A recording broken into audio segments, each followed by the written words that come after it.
Kalau pertanyaannya, apakah MK sedang mengaktifkan judicial activism ya? Sebenarnya dalam beberapa literatur, kalau kita baca misalnya Richard Posner ya, Richard Posner seorang lawyer, mantan hakim di Supreme Court Amerika Serikat. Dia mendefinisikan secara sederhana apa yang dimaksud dengan judicial activism itu. Penilaian lembaga yudikatif terhadap lembaga lain, dalam hal ini eksekutif, legislatif, yang memang dalam konteks hukum itu memberikan ruang tafsir yang lebih progresif dibandingkan dengan prinsip atau cara berpikir yang lebih restrain ya, lebih kaku gitu. Apakah kemudian di dua putusan itu 70 dan 60 MK sedang mengaktifkan fungsi judicial activism? Iya. Tetapi perlu dipahami ada beberapa parameter ya, ada beberapa syarat-syarat kapan kemudian fungsi judicial activism itu diaktifkan. Satu, kalau kita baca pendapatnya Uceng ya, itu ada bukunya Uceng, Kekuasaan Kehakiman, Judicial Activism versus Judicial Restraint. Dia bilang begini, satu, judicial activism itu bisa diaktifkan ketika menyangkut hak asasi manusia. Ini bisa kita lihat dalam putusan pembatalan Undang-Undang 7 2004 tentang sumber daya air. Karena kita paham betul perkara sumber daya air adalah perkara yang menyangkut hajat hidup orang banyak, menyangkut hak asasi. Makanya kemudian MK ketika itu, kendati pun sebelumnya menyatakan undang-undang itu konstitusional, tetapi pada akhirnya dibatalkan dengan menilai beberapa PP yang berkaitan dengan sumber daya air yang kemudian dianggap oleh MK tidak konsisten dengan putusan yang sudah diputuskan sebelumnya. Yang kedua bisa kita lihat di dalam kasus putusan mahkamah yang berkaitan dengan hak pilih ya.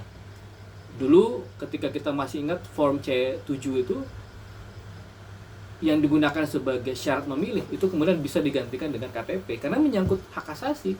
Itu fungsi judicial activism yang berkaitan dengan hak asasi. Yang kedua, tadi sudah sempat disinggung ya beberapa teman-teman, kalau bicara soal tafsir, soal keadilan, maka fungsi judicial activism juga bisa dilakukan oleh mahkamah.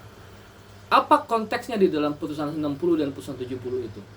Kalau misalnya soal ambang batas, kan kalau kita pahami betul argumentasi mahkamah di dalam putusan 60 kan disebutkan bahwa penilaian ambang batas atau threshold, satu itu pasti bicara soal demografi.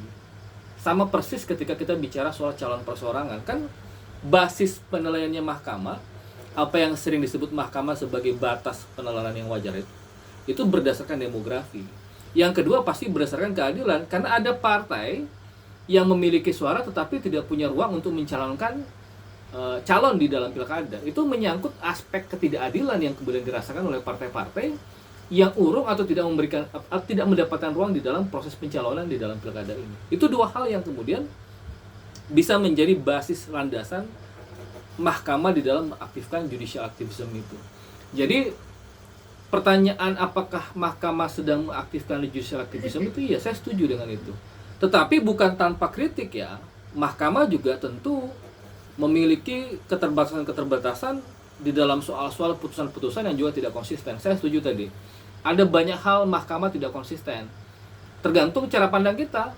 Ketidakkonsistenan mahkamah kadang-kadang memberikan dampak yang menurut kita dalam satu sisi dianggap adil, tetapi ada banyak juga putusan mahkamah yang tidak konsisten yang kemudian berdampak terhadap cara pandang kita. Tadi sudah sempat disinggung soal open legal policy gitu ya. Kan ini muaranya sebenarnya adalah ketidakkonsistenan mahkamah sejak awal. Kalau mahkamah konsisten memahami konteks open legal policy sejak awal, tidak diobok-obok, saya pikir perjalanan ke sini itu bisa kita maklumi gitu. Cuma problemnya mahkamah juga memberikan ruang untuk itu. Jadi ada semacam jurisprudens baru di mahkamah yang kemudian seolah-olah publik memahami ya mahkamah saja tidak konsisten, apalagi kemudian putusan-putusan yang ada sekarang itu 180 derajat berbeda dengan cara pandang mahkamah yang sebelumnya menganggap semua hal yang tidak diatur di dalam Undang-Undang Dasar sebagai bagian yang masuk dalam kualifikasi open legal policy, tetapi kemudian dibatalkan sendiri oleh mahkamah.